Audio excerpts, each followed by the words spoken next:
Hey everyone, welcome back to the Trade to Black podcast. I'm your host, Shad Dales, and today we have got a big one. We're diving into what would be one of the most unexpected policy turns we've seen in cannabis and hemp in years. Senator Mitch McConnell, the same guy who championed hemp legalization back in 2018, is now backing new legislation that could wipe out most of the consumable hemp market. Yes, you heard that right. But here's the twist. While this would hurt hemp in the short term, it could also be the spark that pushes lawmakers to finally act on real, comprehensive cannabis reform. What do I mean by that? Let's break it down as to what's going on, what the bill actually says, and why the backlash might just shift the entire conversation toward full federal cannabis regulation. Things are about to get interesting, so here we go. First, sources are saying McConnell is behind new language in the 2026 agricultural spending bill, language that would ban any consumable hemp product with a quantifiable amount of THC. That means not just Delta 8 or Delta 10, but also CBD oils, gummies, tinctures, even if they're non-intoxicating and fully compliant under the 2018 Farm Bill. The Senate bill hasn't been made public yet, but word is it mirrors what Republican Andy Harris pushed through the House last month, and that version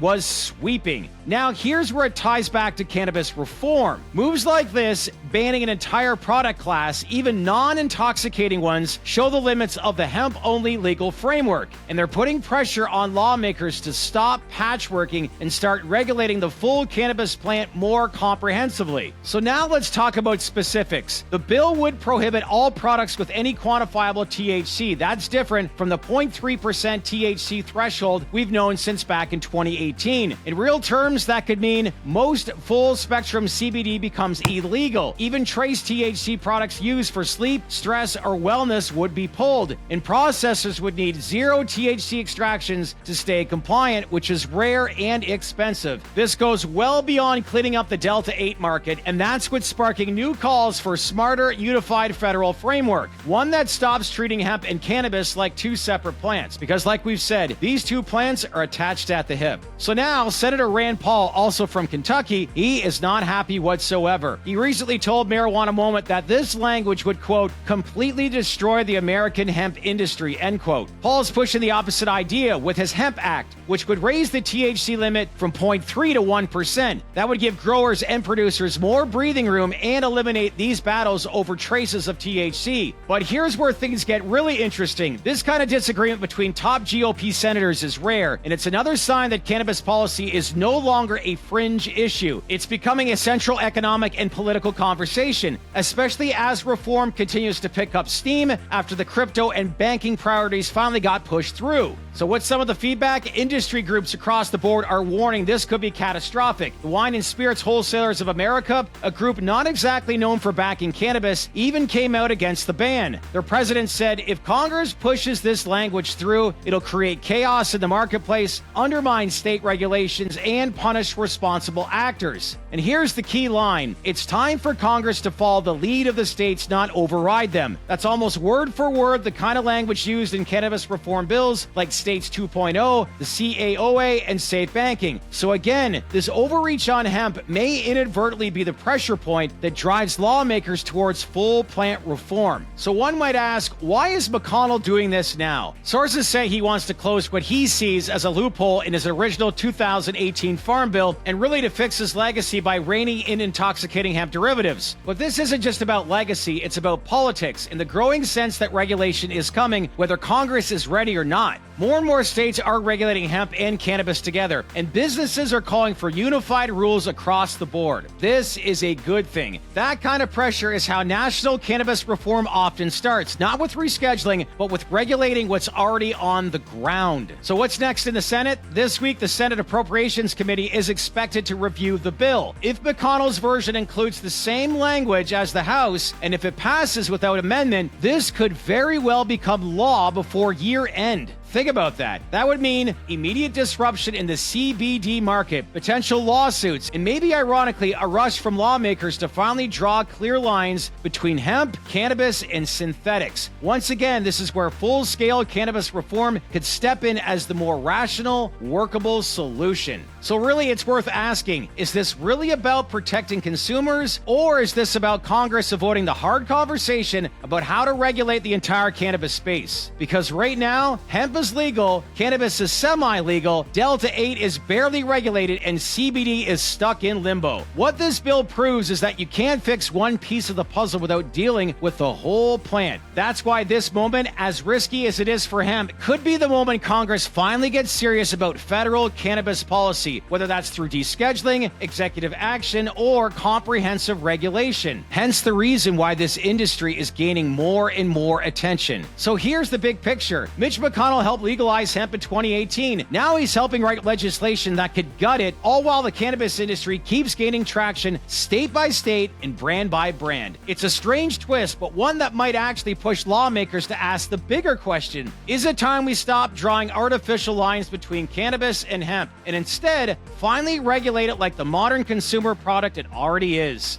This is a big topic, probably the biggest we've had since we launched this company. So with that, let's keep this conversation going. Leave your comments below. What do you think happens next? Do you agree with a lot of the stuff that Mitch McConnell is doing? Do you disagree? We'd love to get your feedback. As usual, make sure to like, subscribe, and stay connected with us here at the Trade to Black podcast, because there's a ton of cannabis reform information that's about to come down over these next 30 to 45 days. So stay connected. In the meantime, enjoy the rest of your day, and I'll see you next time. Again, I'm your host, Shad Dales, and thanks again for watching.